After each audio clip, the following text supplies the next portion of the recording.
Todavía no terminamos la tarea de hace 15 días. Ya uno se siente de pronto, dices, híjole, tantas cosas por hacer.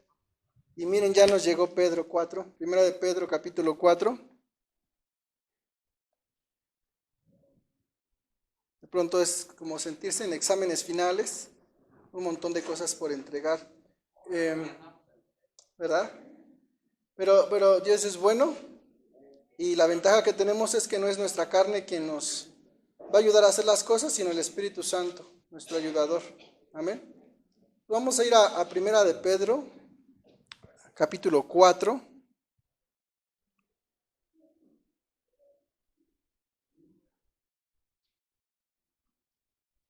¿Ya lo tienen? Qué bueno. Y esta parte, el día de hoy vamos a hablar acerca de cómo ser un buen administrador de la gracia de Dios. Y el poder administrar tiene que ver con muchas habilidades, con muchas destrezas que poner en práctica. Y dice la palabra a través de Pedro que cada uno de nosotros debemos ser estos administradores de la multiforme gracia de Dios. ¿Cómo esa gracia de Dios la tenemos para poder administrarla? Entonces yo les voy a preguntar, alce la mano, ¿cuántos de ustedes tienen la gracia de Dios? Amén. ¿Y quién se las dio? Es un regalo de Dios. Entonces, todos ustedes aquí, los que alzaron su mano, dice, Dios les entregó algo. ¿Qué les entregó? Su gracia. ¿No? La gracia. Entonces, si todos tenemos la gracia de Dios por la obra de salvación de su Hijo Jesucristo, a través del cual pues tenemos hoy la vida eterna, dice, ahora la pregunta es, ¿cómo la estás administrando? ¿Cómo la estás administrando? Y la administración pues tiene que ver con la toma de decisiones acertada sobre cómo usar este valioso recurso. Si ustedes tuvieran hoy en esta tarde un billetito por su trabajo, por lo que ustedes quieran, y les dicen cada uno tiene un billete de 1,000 pesos. Cada uno pudiese empezar a imaginarse cómo lo voy a administrar, ¿verdad? Así seas que lo derroches, así sea que lo gastes en tus deleites y lo que quieras, aún así es parte de la administración, no tan buena, pero estás administrándolo, ¿no? Suministras ciertas áreas de cobertura de ese billete. La pregunta es, con esta entrega de parte de Dios, la gracia, la pregunta es, ¿cómo la estoy usando? ¿Cómo la estoy usando? ¿La estoy realmente administrando? ¿La estoy ejecutando en mi vida? ¿O simplemente está ahí, ¿no? Entonces, hoy a través de este capítulo vamos a ver qué nos dice Pedro acerca de cómo tenemos que hacer uso de este valioso recurso que el Señor nos ha dado. Amén. Amado Dios, te damos gracias. Gracias nuevamente por la vida. Gracias por permitirnos estar aquí. Gracias, Padre, porque tú nos amas, Señor, porque tú nos permites, Señor, tener la oportunidad, Señor, de estar en tu presencia, Señor, de alabarte, de bendecirte, Señor. Te damos gracias, Señor, porque tú nos permites estar acá, Señor, porque tú nos permites, Señor, pues, tener amor, Señor, tú nos permites tener tus bondades en nuestra vida, Señor. Damos gracias, Señor, porque tú eres nuestro proveedor, porque tú eres quien nos sostiene, porque tú eres quien nos sustenta, Señor. En esta tarde, Señor, queremos rogarte, Señor, pedirte, Señor, que sea tu palabra la que nos hable, Señor, a nuestro corazón. Que podamos ser maduros para entender, Señor, que el que habla siempre eres tú, Señor, que eres tu palabra la que nos va a redarguir. No es la elocuencia de ningún hombre, no es la verborrea de nadie, sino simplemente es tu palabra que obra en nuestro corazón a través de tu Espíritu Santo, Señor. Porque sabemos que sin tu Espíritu Santo podemos escucharla, pero no va a ser un eco, porque, Padre, a través de tu Espíritu Santo, Señor, tenemos ese discernimiento, Señor.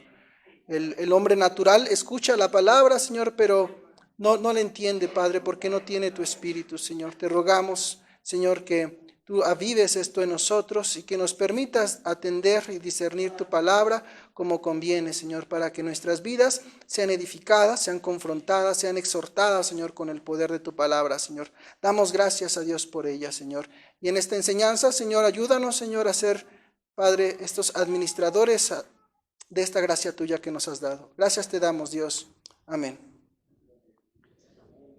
Bien, vamos al versículo 1. Dice, puesto que Cristo ha padecido por nosotros en la carne, vosotros también, armaos del mismo pensamiento, pues quien ha padecido en la carne, terminó con el pecado. Y mira, la primera herramienta, el primer uso, el primer gasto o destino de la gracia de Dios, es que ninguno de nosotros tenga en poco su salvación. Fíjate la parte importante. ¿Cómo empiezo a usar esta gracia en mi vida? El primer punto que me deja aquí en este versículo es: no tengas en poco la salvación que ha sido derramada en ti. Esa es la parte de la fe. Cristo ya pagó un precio. Y entonces, cuando entiendo que el Señor ya pagó un precio por la vida que hoy tengo, que hoy disfruto, dice, Él pagó ese precio con sangre por el pecado pasado, por el pecado presente y por el pecado futuro. Mira qué grande gracia es esta. Él pagó a precio de sangre. Y ese pago, hermanos, nos lleva a una liberación de una culpa, de un remordimiento, de muchas cosas, pero sobre todo nos brinda o nos blinda también con el arrepentimiento que proviene de parte del Espíritu Santo. Fíjate algo importante, el Señor pagó tu deuda, pero también te da el recurso para que si vuelves a fallar, podamos ser perdonados. Dice, Él pagó. Y mira, vamos a entender cómo es que esto se produce. Mira, primero dice que Cristo padeció por nosotros en la carne. Es decir, el sacrificio de Cristo fue real. ¿Cómo fue el sacrificio de Cristo? En la carne. Dice, su cuerpo físico, cuando Él viene a la tierra, toma forma de hombre, dice, Él en su cuerpo padeció.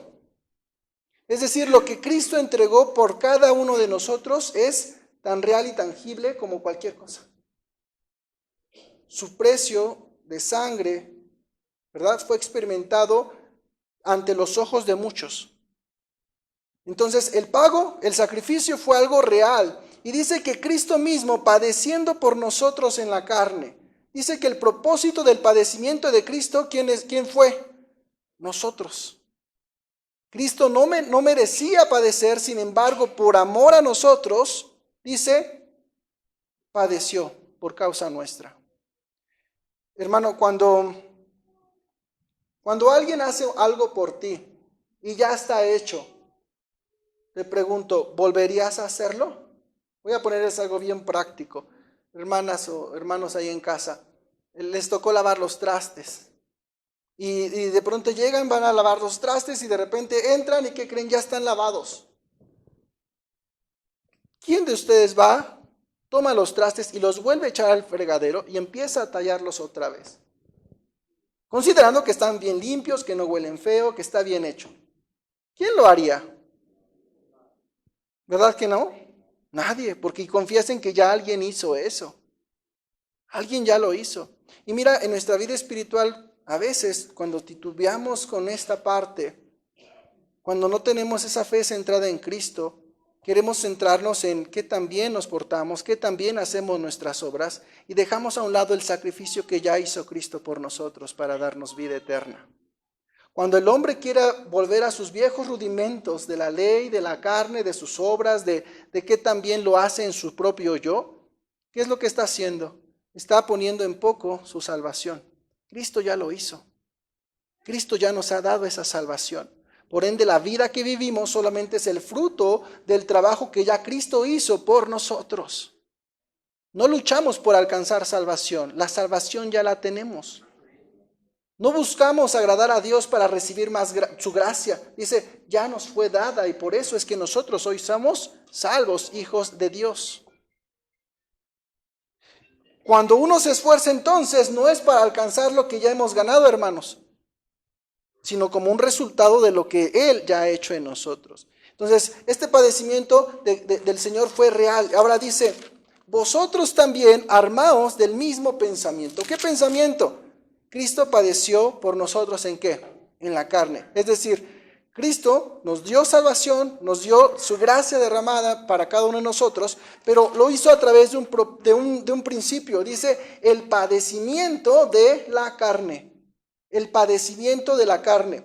Entonces, como cristianos debemos estar comprometidos con esta realidad. Dice, armaos del mismo pensamiento, armaos de la misma actitud. Estamos hablando en un contexto como de guerra de soldados. Dice, toma tus armas. Y como arma dice, toma este mismo pensamiento. Mira, Pedro te dice, para lidiar con la batalla que te tocó vivir, el arma que debes de tomar es el pensamiento de que si Cristo padeció, yo también he de padecer. Esa es la parte que Pedro nos está diciendo. Si aquel que no merecía padecer, padeció por mí, dice, yo tengo que tener el mismo pensamiento. ¿El padecimiento en qué? En la carne. Y aquí, hermanos, es la parte bien complicada de poder entender, porque esto nos debe de producir también paz y gozo. Pero mira, dice otra vez, ¿no? ¿Quién en su sano juicio diría, voy a armarme de padecimiento? Por eso dice que el evangelio es locura. Porque ante los ojos del hombre nadie quisiera sufrir o padecer por su propia causa.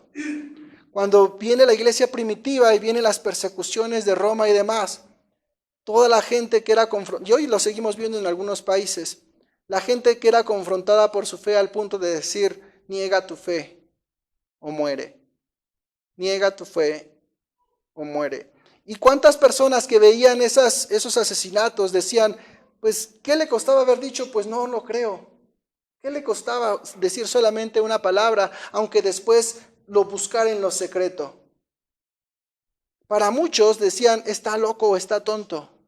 ¿Cómo es que ofrece su vida por algo que pudo haber cambiado solamente con su palabra? Y sin embargo, ¿cuántos murieron por causa de esto? ¿Cuántos están muriendo por causa de esto? Porque tienen en poco lo que el mundo ve valioso. Y mira, dice, nosotros tenemos que aprender a armarnos de este pensamiento. Es decir, si Cristo padeció en la carne, nosotros también tenemos que vivir con una misma actitud. Es decir, cuando el padecimiento llega a nuestras vidas, no es una sorpresa, sino es una característica del Hijo de Dios. Es decir, cuando viene el padecimiento a mi vida, difícilmente, o dilo, pero tendrías que tener la paz de decir, de no decir, Señor, ¿por qué me está pasando esto? ¿Te das cuenta? Cuando uno no se arma de este pensamiento, aquel Hijo de Dios va a decir, Señor, ¿por qué me está pasando esto? ¿Por qué a mí? Se te olvidó armarte de este pensamiento. Si Cristo lo padeció, ¿cuánto más nosotros? ¿Y cuántas veces, hermanos, en el diario batallar de nuestra vida con todo lo complicado, lo adverso que podemos tener, muchas veces se nos olvida de esto? Dejamos esa arma ahí y decimos, ¿por qué yo, Señor? ¿Por qué yo, Señor? ¿Por qué tengo que padecer yo? Y entonces voltea a la cruz y dices, bueno, si tú lo hiciste por mí, ¿qué me espera a mí entonces? Y entonces, hermanos, volveríamos humillados y reflexionaríamos sobre la palabra que le hemos expresado al Señor. ¿Por qué yo, Señor? Y la respuesta es, si Él lo hizo, cuanto más nosotros. Dice, ármate también de este mismo pensamiento. El padecimiento de Cristo, fíjate lo que logró este padecimiento. Viene la parte siguiente, dice, pues quien ha padecido en la carne, ¿quién padeció en la carne? Cristo. ¿Terminó con qué? Mira, su muerte, su resurrección, ¿a qué le puso fin? Al pecado, a la ley del pecado. Su sacrificio logró vencer ¿qué? El pecado. Entonces, mira lo que está diciendo aquí Pedro, que el padecimiento de Cristo ha roto con el pecado. Por tanto, cuando yo padezco por causa de Cristo, quiere decir que estás en una lucha con tu carne y cuando padeces, vas a tener también esa victoria. Es decir, ese pecado no te va a dominar. ¿Qué significa esto? ¿Qué hace el pecado con nosotros? ¿Cómo empieza? Lo veíamos en la mañana los que estuvieron en el estudio. ¿Qué hace el pecado? ¿Cómo empieza a acercarse a nosotros? Con una seducción, ¿no? Con una atracción. Y entonces, cuando el pecado se presenta en nuestras vidas, ¿qué tenemos que presentar nosotros? ¿Qué tengo que hacer? Una defensa, tengo que luchar. Pregunta, ¿la lucha es fácil? ¿Una lucha es fácil? ¿Físicamente una lucha sería fácil? No, una lucha va a implicar esfuerzo, va a implicar desgaste, va a implicar falta de energía para poder enfrentar las cosas. Sangre derramada, ¿no? La pregunta es, mira, cuando terminamos la lucha, cuando padecemos, fíjate, si viene el pecado a mi vida y no me resisto, sino me dejo llevar por él, no luché. Y entonces no padecí. ¿Sí? No hay una lucha en mi interior. Pero cuando sufro la lucha, cuando mi carne, cuando mi comunidad, cuando la gente, cuando Satanás mismo viene a luchar conmigo, para esta parte de llevarme al pecado, dice, si yo logro vencer o si yo logro luchar y resistir, me dice, habremos terminado con el pecado. Habremos resistido al diablo.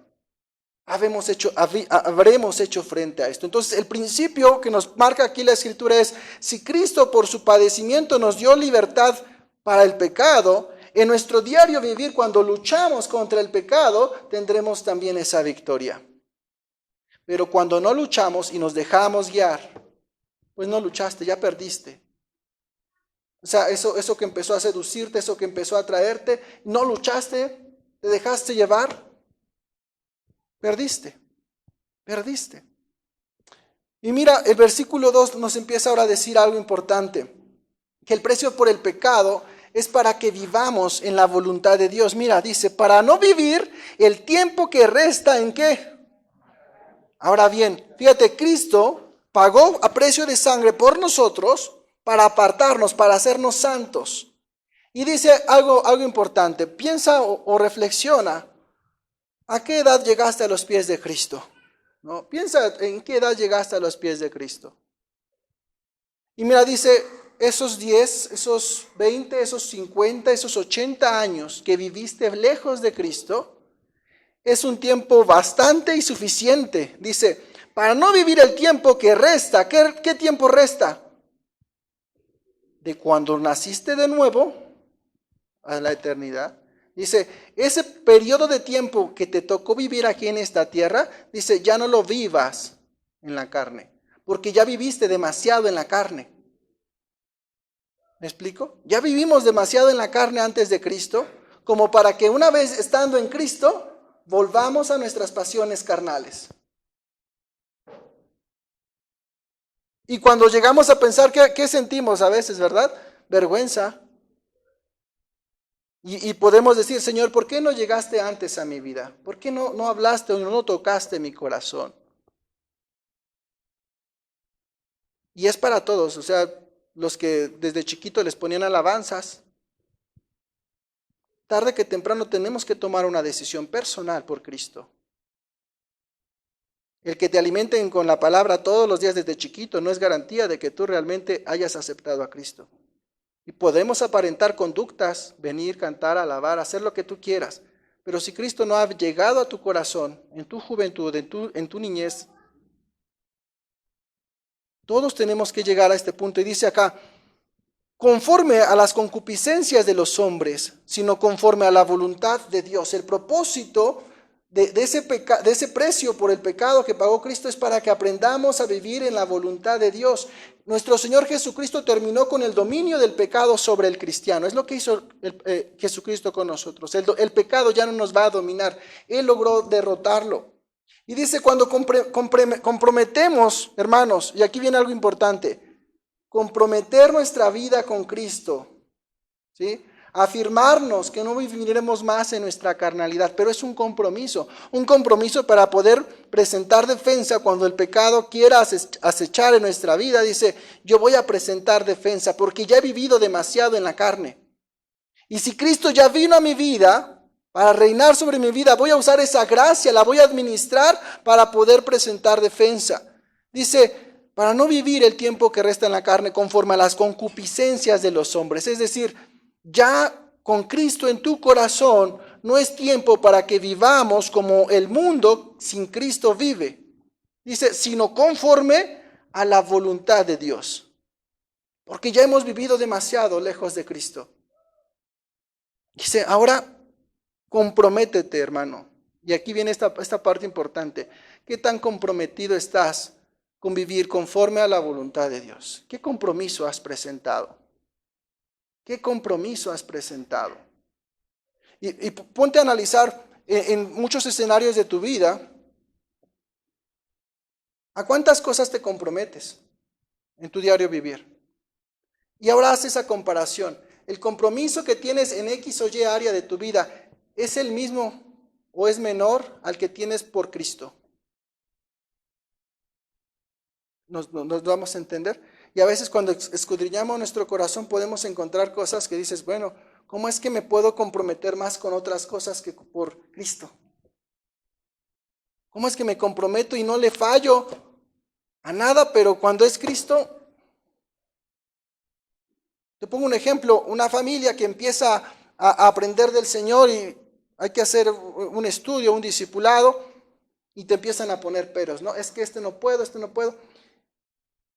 Y cuando el vecino, el compadre, el otro le dice, mira, vámonos al fútbol, vámonos a esto, cuenta conmigo, compadre. Lo que necesites. ¿Qué nivel de compromiso tenemos con el Señor? Y cuando lo contrastamos, ahí es como la forma de medir en nuestro interior. ¿Cuál es mi compromiso por Cristo? Considera esto, ¿qué precio pagó por ti? ¿Y qué tan comprometido estás para responder a ese pago?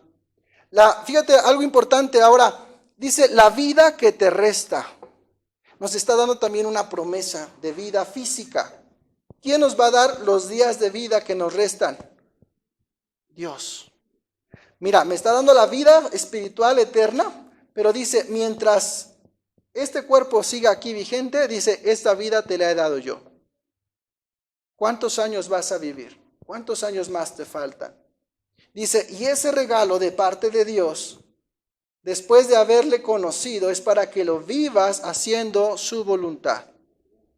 Porque es el regalo de parte de Dios. ¿Cuántos años te restan por vivir? Entonces, esos años inviértelos haciendo la voluntad de Dios, porque ya no te perteneces. ¿Le perteneces a quién? A Cristo, porque Él pagó por precio de sangre por nosotros, en la vida física, en la vida espiritual, nuestra alma completa. Y mira el versículo 3 dice, baste ya el tiempo, y aquí te lo afirma, baste ya el tiempo pasado. O sea que dice, ya es suficiente para haber hecho lo que agrada a los gentiles. Fíjate bien, lo que hacías a quién agradaba, a la gente. Lo que antes hacías agradaba a la gente. Quiere decir que aquí debe haber un punto de partida, hermano. Si hoy lo que estás haciendo sigue agradando a la gente, hay algo mal ahí. Si la forma de vivir sigue agradando a la gente, algo está pasando con tu vida. No has marcado un cambio. Dice, andando, y mira lo que empieza a enlistar. Dice, el tener en poco la salvación de Cristo hace que nosotros no administremos la gracia de Dios para entender que en Cristo hay una nueva vida.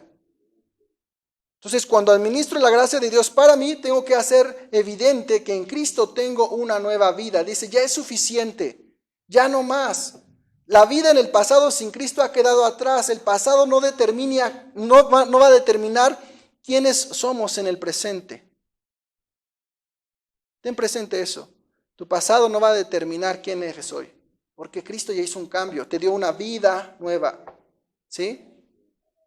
¿Qué hace con las cosas viejas? Son pasadas y dice, todas son hechas nuevas. El Señor nos permite disfrutar de una nueva vida en Él. Y entonces, esto ya es suficiente para que nosotros nos comprometamos a estar determinados en abandonar nuestro pasado. En mi pensamiento, pero también en mi conducta. Ahí está nuestra primera parte del compromiso. Y dice acá,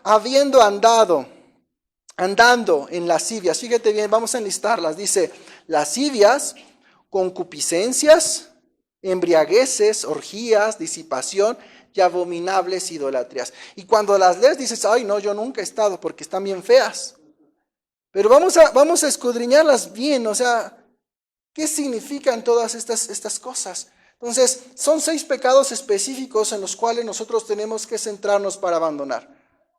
Porque, bueno, atacan la parte humana. Pedro se centra en 6, pero que acumulan un montón de pecados o formas de conducta humana. Y entonces la primera parte que dice lascivias habla acerca de la sensualidad. Y entonces vamos a ir a la parte de los sentidos. ¿Sí? No solamente algo sexual, sino todo lo sensual. Cuando hablamos algo sensual, hablamos de todo lo que satisface ¿qué? Tus sentidos. ¿Sí? ¿Y qué sentidos tenemos? 5 sentidos, ¿verdad? Primaria nos los enseñaron. Tengo 5 sentidos. Mis ojos, mi olfato, mi boca, mi oído, mi tacto. Todo aquello que es sensual habla acerca de la parte humana, lo más básico, lo instintivo. Y cuando nosotros dice, apártate de buscar aquello que satisface tus sentidos. Entonces, caray, ya como que ya caigo, ¿no?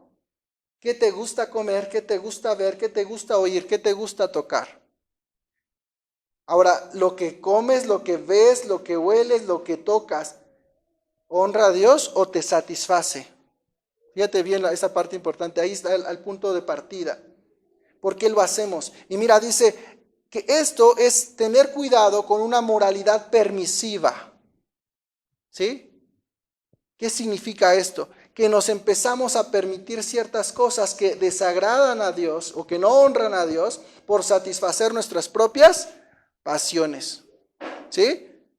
Y entonces vas y dices, no, es que en la Biblia no encuentro, no fumarás marihuana. No, aquí no está, entonces puedo fumar marihuana. No está específico, no dice ahí, dice no pondrás piercing en tus orejas. Bueno, sí, zarcillos, sí dice. ¿Qué podemos hacer?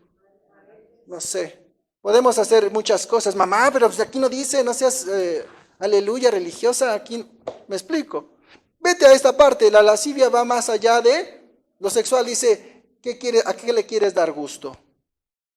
¿A qué le quieres dar gusto? ¿Qué tan permisiva es tu moral? ¿Me doy a entender? Si el varón se quiere pintar el pelo rosa y pintarse las uñas y ponerse labial, bueno, también sí dice la Biblia, sí dice que no hagas eso, que se porten varonilmente. Igual las mujeres, pórtense como mujeres, ¿sí? Nada más que a veces dicen, no, pues no lo encuentro, pero lo leen así, miren. Dice, no dice nada, pero pues sí está ahí, sí está. Pero hermano dice, si en tu corazón, varón, tienes esa lucha, pues lucha, resiste. ¿Te tocó? Como al borracho le tocó el vino, a ti te tocó esas cosas, pues resiste. ¿Sí? ¿Te tocó la pornografía? Pues resiste la pornografía, ni modo, te tocó. El borracho resiste al alcohol.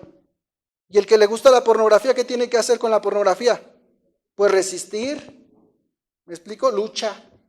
Desgástate, enfréntate a ti mismo, a tu carne y lucha, porque dice, cuando luchamos venceremos el pecado. Pero si te dejas llevar, cierras todo y pones la pornografía en la noche, ¿luchaste? ¿Te dejaste llevar? ¿Me explico? Ya te contextualizo en pecados comunes y sin tabús. Y podemos mencionar más otras cosas, ¿no? Pero dice, abandona la sensualidad. Mira, luego, y aquí nos deja una gran tarea. ¿Cuántas cosas son sensuales a nuestro cuerpo? ¿Sí? Ahora dice la siguiente, concupiscencias. O sea, las bajas pasiones. Y aquí vámonos a deseos sexuales impuros y todo aquello que desborda sin un control en todos nuestros aspectos. Luego viene las embriagueces, ¿no? Pues aquí tal cual, uso excesivo de vino, las borracheras. ¿Cómo haces para frenar esta parte? Las orgías, ya aquí hablamos sobre la inmoralidad excesiva, fuera de límites, ¿sí? Cómo la parte o la actividad carnal, ¿sí? Tiene un control sobre tu vida. ¿Qué tanta satisfacción en la carne estás buscando? Y no necesariamente una orgía sexual, dice todo aquello que desata las pasiones de tu carne, sin control, que se desbordan, ¿sí? Entonces, yo te pregunto, veía hace un poco, ¿no?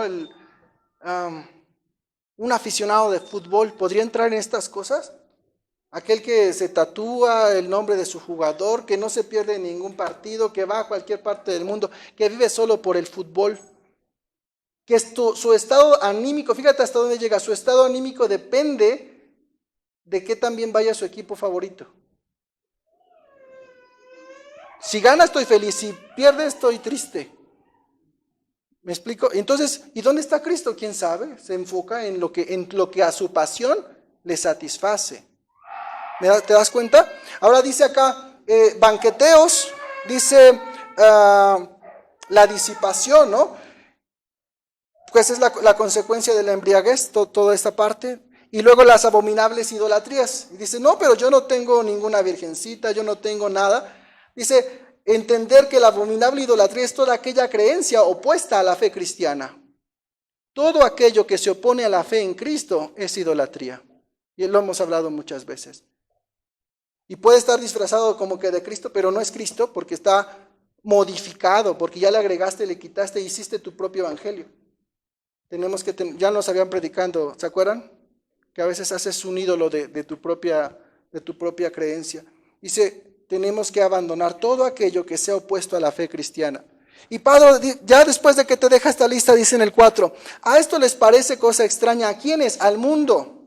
Al mundo le parece poca extraña, ¿sí? Pero tenemos que entender que todos tendrán que dar cuenta de Dios, todos, aun aquel que no cree. Dice, a esto les parece cosa extraña que vosotros no corráis con ellos en el mismo desenfreno de disolución. ¿Y qué te hacen? Te ultrajan. Entonces, hermano, fíjate lo que ve este padecimiento aquí descrito. Como estamos en otra vida, como estamos en contracorriente al mundo, dice, no vas a buscar agradarles, porque si estás en Cristo jamás les vas a agradar. Tienes que tener esto bien en claro. Si estamos en Cristo, no vamos a agradar al mundo. Por lo tanto, la lucha tiene que venir forzosamente si estamos en Cristo. Y dice, y además tendremos ese padecimiento, vamos a ser ultrajados. Entonces, la nueva vida en Cristo tiene que ser visible al mundo, porque el mundo contrastará su vida con la tuya y entonces dirá, tú no vas por donde yo voy. Algo está mal contigo, ¿sí? Algo está mal contigo porque no vas por el camino que yo voy. Y entonces puedes empezar a sentir presión, rechazo, tropiezos, luchas, muchas cosas, pero es por causa de Cristo, ¿sí? Los gentiles en aquel tiempo con Pedro podían ver el cambio en los cristianos y entonces los perseguían. ¿Qué pasaba con estas personas? Se sorprendían, dice, les parece cosa extraña, se sorprendían, se extrañaban de que no participaban en las prácticas pecaminosas. ¿Y sabes cuál era su forma de decirlo? Así como hoy, pero es que todos lo hacen. Entonces, mamás o papás, cuando tu hijo adolescente venga y te conteste, es que todos lo hacen, dile pues que lo sigan haciendo. Tú no eres igual. ¿Sí? ¿Cuántas veces se escucha en el mundo la justificación de todos lo hacen? Y por eso es más que suficiente para que yo también lo haga, ¿no? En el reino de los cielos no hay democracia. No se siguen las mayorías, se sigue la voluntad de Dios. Que es la que tenemos que aprender eso, ¿sí? En la fe, en tu doctrina, en esto no se sigue la democracia. No es lo que digan todos, es lo que Dios dice. Y aún así todos estén en contra. ¿Te acuerdas de Noé? ¿Cuál fue la minoría? 8 personas. 8 personas y fueron suficientes para que todo el mundo fuera destruido. Y entonces tú dirás, bueno, ¿qué Dios tan malo? Eso no es justo. La ley diría, pues no es justo. Dice, tenía que ser su ley, su verdad, nada más.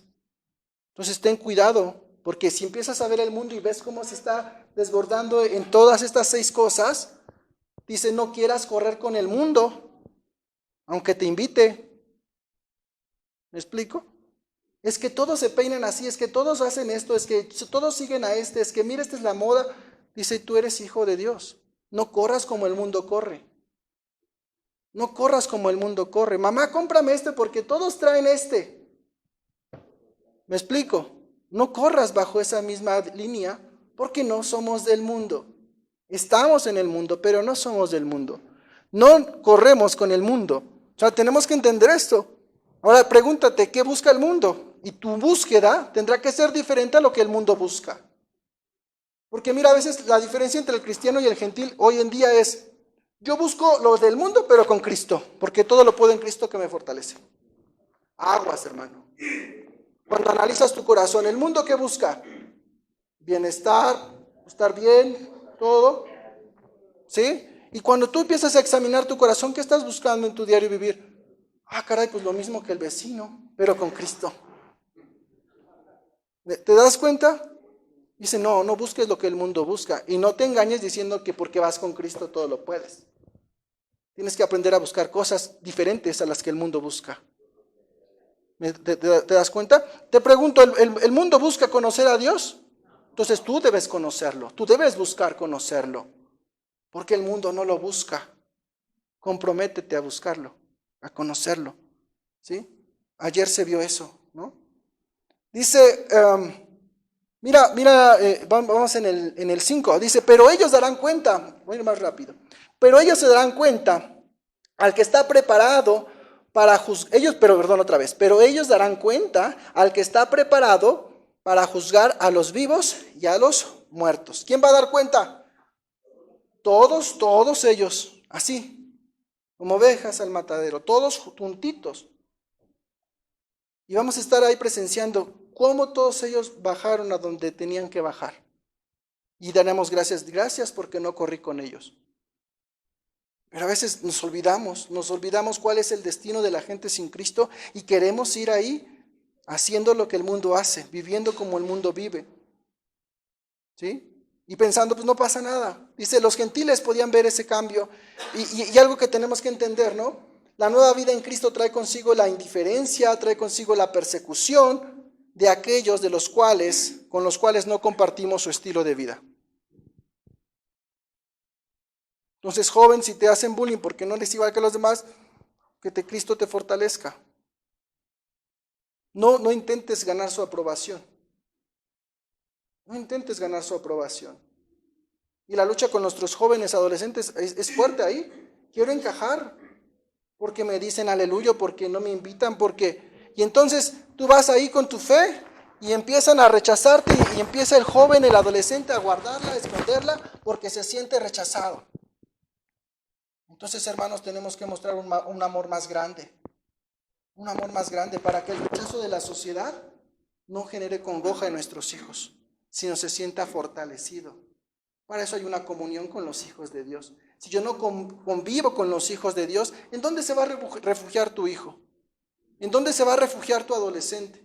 ¿En dónde te vas a refugiar tú si no tienes comunión? ¿Qué comunión vas a buscar?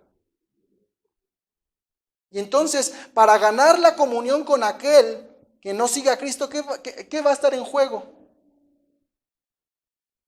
¿Qué va a estar en juego? Mira, no, en la mesa no va a estar Cristo, porque si empiezas a hablar de Cristo se van a incomodar, se va a poner un ambiente tenso, se van a callar y van a, bueno, mejor nos vemos luego, cuídate. Porque en cuanto Cristo llega a la mesa, el mundo dice, de aquí no soy. Es algo así impresionante, como es como Ray con las moscas. Pones a Cristo en la mesa y el mundo empieza hasta a retorcerse. No quiero escuchar de Cristo. Entonces, ¿quieres agradarles? Pues guardas a Cristo y hablas de otra cosa, porque estás solo, pobrecito. Y entonces, fíjate lo que estamos poniendo en riesgo. Mira, toda persona va a comparecer ante el juicio de Dios. Y entonces dice, ellos darán cuenta al que está preparado para juzgar a los vivos y a los muertos. ¿Quién va a emitir ese juicio? El Padre Celestial. Entonces, hermanos, esto va a tener un cumplimiento también para nosotros. El juicio de Dios será para toda persona viva y muerta. ¿Cuántas veces tenemos que morir? Dice, una vez. Y después de esto, el juicio. Entonces, hermanos, pues no te esperes a que en tu segunda vida le eches ganas. Es hoy, es ahora, ¿sí? Y mira, dice, porque por esto también ha sido predicado el evangelio, ¿a quién? A los muertos, para que sean juzgados en carne, según los hombres, pero vivan en espíritu, según Dios. ¿Quién nos va a juzgar, hermanos? ¿Cómo estábamos? Estábamos muertos. El evangelio viene, nos da vida, y ahora por los hombres muertos somos juzgados. Pero dice que no te importe, porque viviremos según el espíritu de Dios. Ahí estamos administrando la gracia de Dios. Úsala cuando la tengas que estar usando. Amén. Entonces, vean, la luz de la palabra va a iluminar nuestra oscuridad.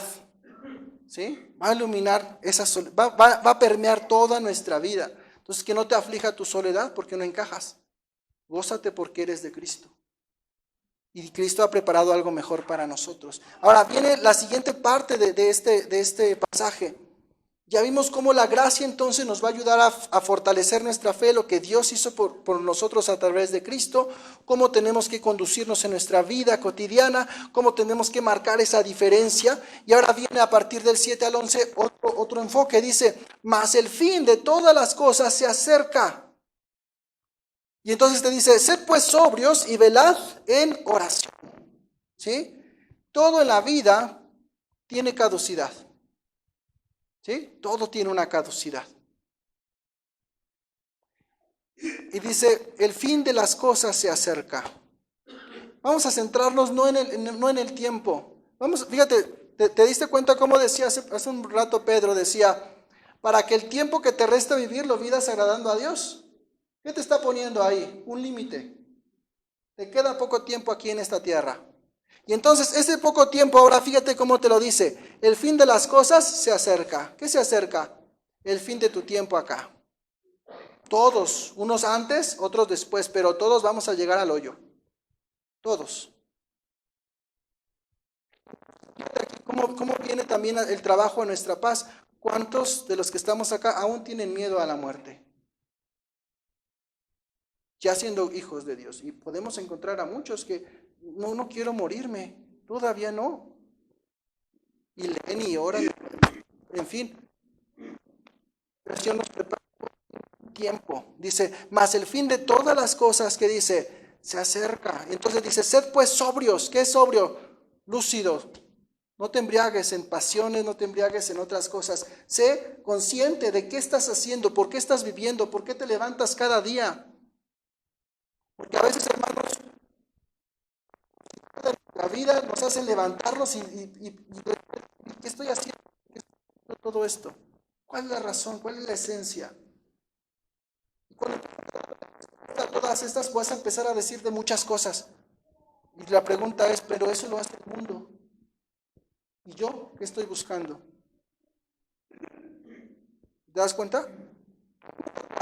Trabaja con sus hijos para darle un futuro mejor. Se desvive, vive en el trabajo, se esfuerza, tiene casas, tiene carros, todo para sus hijos, para la herencia, para la posteridad, para vivir mejor, para estar sano. Eso lo hace el mundo, ¿sí o no? ¿Qué tendríamos que hacer nosotros? Y dice, tendrás que tener cosas diferentes a las que el mundo tiene. Buscar lo que es más valioso que lo que el mundo nos puede dar. Ahí es la clave, hermanos. Mas buscad el reino de Dios y su justicia y todas las demás cosas que dice, os serán añadidas. Entonces no busques lo que el mundo busca. Busca a Dios y su conocimiento y entonces vas a ver que todo lo demás vendrá. No le busques a tu hijo la mejor carrera. Busca que entregue su vida a Cristo. Y cuando haya entregado su vida a Cristo con fidelidad, con fervor, ¿qué crees? Va a ser el mejor ingeniero, el mejor maestro, el mejor abogado. Pero primero buscó a Cristo. Por eso no estoy diciendo que lo demás alcanzable en esta tierra material sea malo, ni mal, no. Pero ¿cómo lo obtuviste? ¿Buscando a Cristo o buscando esa cosa que te aferraste a ella para tenerla? Son dos medios diferentes para haberla obtenido. Y mira, dice, Pedro usa la expresión de ponerle un fin a todas las cosas, a todo lo propuesto, a todo lo alcanzado. Todo va a tener un fin. Tenemos que estar preparados para poder anticipar todas las cosas en su debido tiempo. ¿Cómo estoy viviendo hoy mi día? ¿Cuándo vas a empezar tu santificación? Si tu vida tiene una fecha de límite. ¿Cuándo? ¿Cuándo? ¿Te das cuenta? ¿Cuándo? Porque por esto también ha sido predicado el evangelio a los muertos para que sean juzgados. Perdón, el 8. Y ante todo, dice, y ante todo, tened entre vosotros ferviente amor, porque el amor cubrirá multitud de pecados. Y aquí viene algo bien, bien importante. Relativo, es pasajero, se agota, tiene su momento de término. Algo que tenemos que entender en esto es que la venida del Señor es real. Y lo único que va a permanecer para siempre es la vida eterna en Cristo. Es lo único. Y es lo que a veces menos buscamos. ¿Viste? A veces nuestra incongruencia. Buscamos lo que se va a acabar, pero lo que no tiene fecha de término, nos resistimos a buscarlo. Por un montón de cosas. De verdad, a veces tantas cosas que no estamos luchando, porque si lucháramos lo buscáramos más. El luchar implica un esfuerzo contra mi carne, contra mis propias pasiones. Y mira, en este sentido nos dice, el amor, ágape entre los cristianos debe ser incondicional, sobre todas las cosas debe ser incondicional. Y mira, esta parte del amor, ¿verdad? ¿Por qué tiene que ser básico? Porque por amor del Padre hoy tenemos salvación, entregando a su único Hijo, al primogénito. Por amor se entregó y nos dio todo. Y hermanos, ese mismo amor tendrá que buscar en reciprocidad hacia con el Señor. Por amor le busco, por amor le busco, por amor le sirvo, por amor hago las cosas. No para tener algo para mí, sino por amor primero, para poder manifestar lo que Dios es en mi vida. Y este amor debe estar acompañado de una característica, porque fíjate, dice que es amor, pero dice que es ferviente. Es algo ferviente, con intensidad. Con intensidad. En ferviente y pienso en hirviente. ¿Cómo está el agua hirviendo? ¿Cómo ves cuando hierve el agua, cómo está? Toda agitada, ¿no? Con mucha intensidad, ¿no? Dice, ese amor debe de cubrirnos con ese fervor, con esa característica de, no,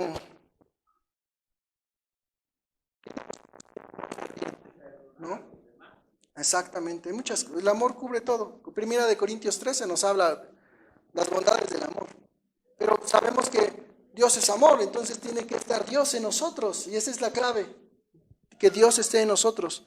Y el 9 dice, lo veíamos en la de matrimonios, hospedaos los unos a los otros sin murmuraciones, ¿no? Que el amor, ¿verdad? Que aprendamos a, fíjate algo importante, dice, el fin de todas las cosas se acerca, y Pedro dice, sigue trabajando en la obra. ¿Te das cuenta de lo que está diciendo Pedro hasta acá? Dice, ya va a venir el Señor, pero tú sigue hasta el último de los días. Hasta el último de los días. Mira, el mundo te da la idea de a los 65, 70, 85, ya deja de trabajar porque ya estás viejito. El Señor te dice, no tienes jubilación. Que te vayas a morir, tú sigue en la obra. Sigue en la búsqueda. ¿O cuántos de ustedes ya se jubilaron? Y ya están esperando el rapto. Bueno. ¿Me explico? Fíjate, muchos se quieren jubilar antes y no tienen un fondo de ahorro en el cielo. No manchen. No tienen nada, ya quieren jubilarse, no están haciendo nada, no tienen afore celestial y ya quieren jubilarse sin hacer nada. Y no, y aquí todo siempre como mocos de guajolote, tristeando y caídos. ¿Y dónde está tu tesoro? ¿Qué tesoro hiciste para que digas, ya tengo un tesoro en el cielo, ahora sí mátenme, aquí estoy? Cuando quieran. ¿Te das cuenta? Las incongruencias, porque no queremos esforzarnos. Quiero jubilarme sin estar trabajando, pero quiero tesoros, pero sin haberlos cosechado, ni sembrado, ni nada. Mínimo esfuerzo, ¿no, hermanos? La vida en Cristo es una lucha constante, un padecimiento constante.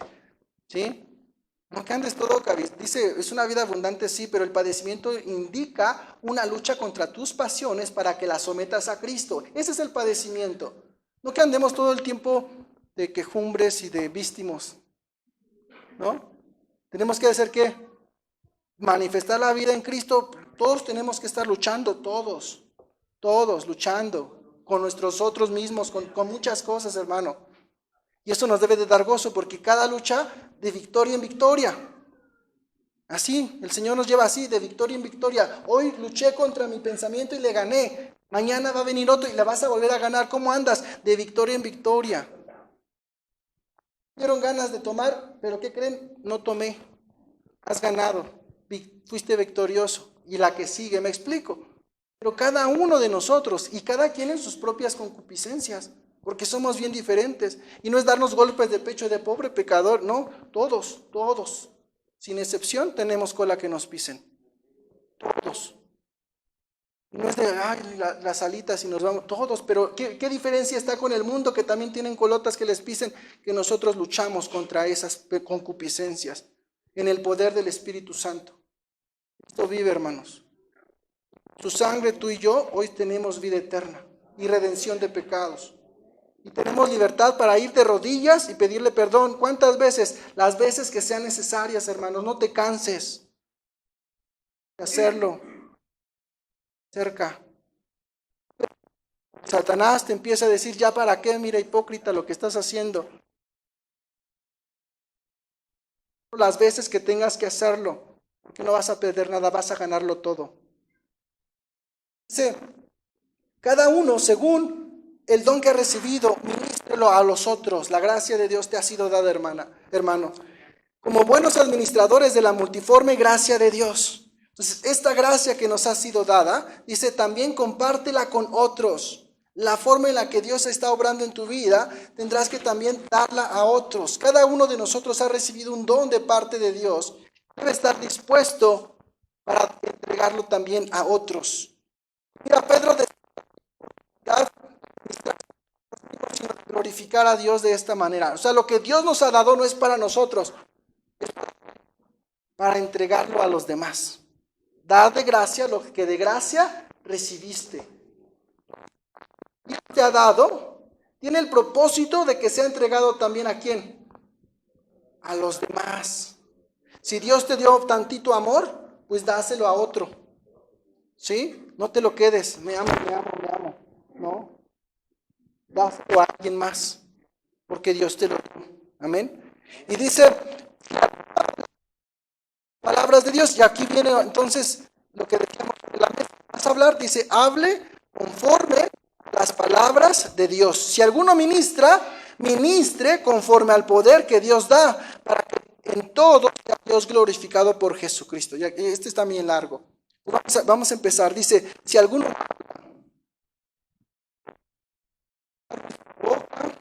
vida para reflejar. Fíjense, yo les pregunto, ¿podemos evitar las pruebas son inevitables? Vienen en... Por lo tanto, ¿qué tengo que hacer? Tengo que estar en qué momento va a llegar. Y entonces,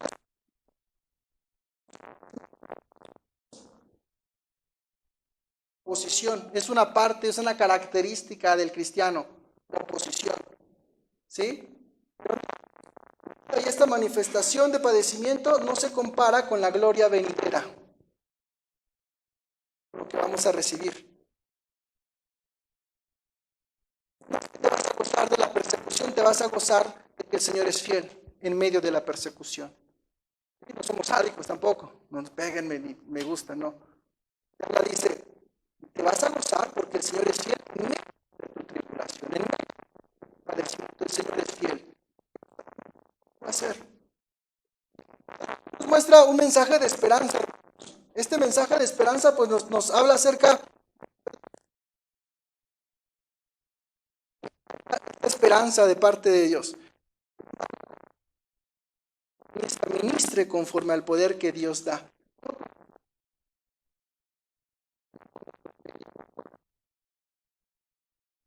Tener y disfrutar. Entonces las pruebas deben ser por nuestro testimonio, no por causa de nuestro pecado. Muchas veces. Porque verdaderamente estás buscando a Cristo. Corazón. Analiza tu corazón y ¿qué crees? Fue tu culpa. Fue tu culpa. Te lo buscaste. Aguántate, ¿no? Y dice, si alguno ministra, ministra conforme al poder de Dios. Cuando hermanos, cuando se puede exaltar a Dios.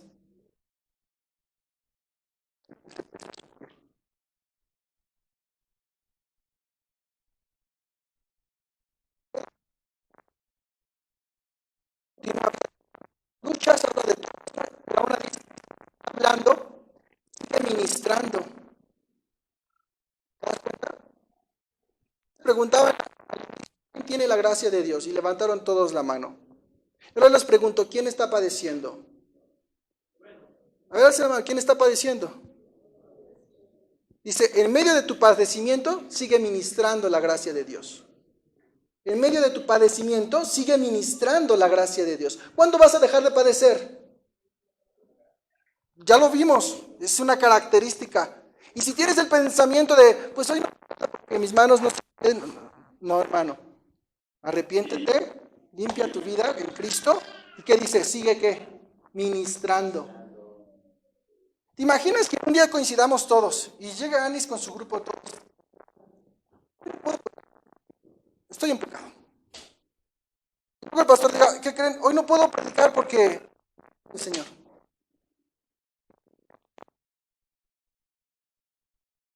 Y luego toca, o sea, todos coincidimos. Ese día va a haber a Cristo, pide perdón y sigue ministrando lo que Dios te ha dado. Pidiendo su gracia. Hermano, nos fortalece nuestra fe.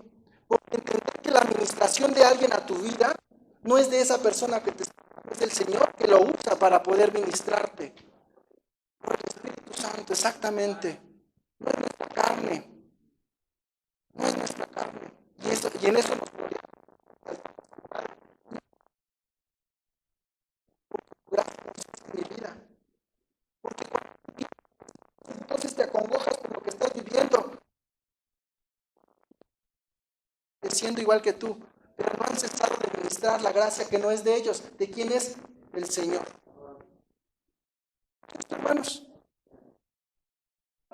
nadie puede, porque estoy en pecado. Ora. Menos que algo. No te esperes a la Pascua para ponerte a cuentas. Imagínate cada año, no manchen. ¿Te das cuenta?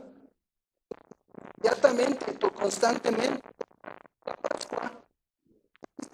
Año. No vas a hacer nada del Señor porque ni siquiera podías acercarte a su presencia porque no eres digno de orar porque te engañas con esas cosas. Entre más pecado, más necesitas a Dios. Entre más, si te das cuenta, ¿a quién vino? ¿A quién vino? O sea, no, el cielo todo es así como se fueron así, arrebatados, ¿no? Mientras estemos, tu tiempo se acerca, tu fin se acerca, entonces vive lo que te resta agradando a Dios, buscando la voluntad de Dios. Y termina, para que en todo sea Dios glorificado. ¿Quién va a ser glorificado, hermanos? Porque en tu debilidad eres fortalecido. Porque no vas a hablar cuando estés fuerte y todo. Dice, aún en tu debilidad vas a poder ver el poder de Dios y vas a decir, voy a glorificar a Dios con lo que pude hacer. Porque yo veía mi corazón y decía, el Señor me usó. Y vas a ir de rodillas a decirle, Señor, perdóname y ayúdame a seguir creciendo. Hoy vi tu mano sobre mi vida. Porque aunque inmundicia, hoy tú me usaste para seguir ministrando. Y ahí veo la obra de Dios en mi vida. No soy yo, sino Él en mí. ¿Te das cuenta? No somos nosotros, hermanos. Es Dios en nosotros. Es Dios en nosotros. Dice, a quien pertenece la gloria y el imperio por los siglos de los siglos. Amén. Amado Señor, damos gracias. Damos gracias por tu amor, por tu misericordia, Señor. Damos gracias por tu gracia derramada en nosotros. Damos gracias, Señor, porque este don que tú nos has dado, lo has dejado con un propósito de poder. Señor, perdónanos, Señor. Perdónanos, Padre. En ese poder de tu gracia, Señor, te damos gracias por ello, Señor.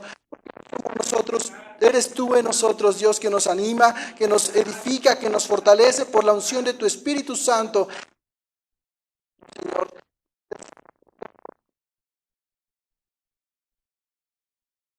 Señor,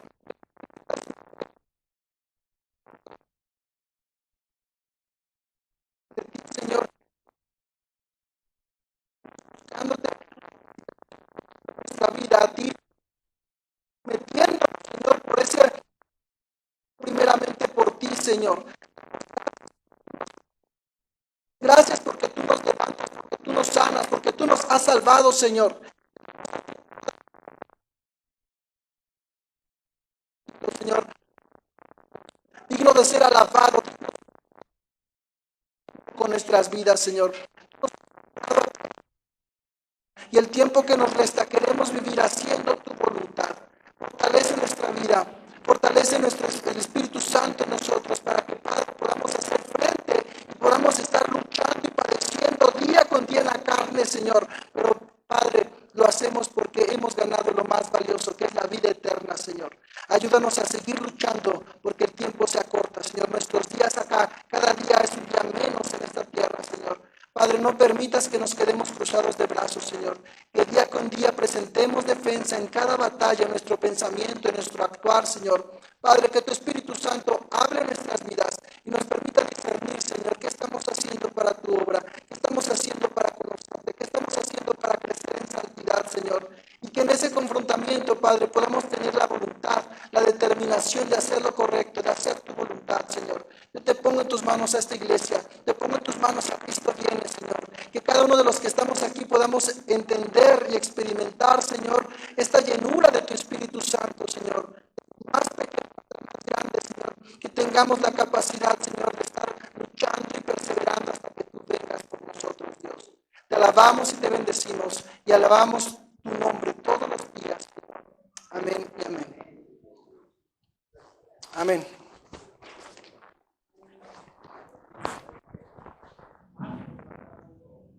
Sí, yo diría que primero oramos por las peticiones, la doy la oportunidad a Marcos.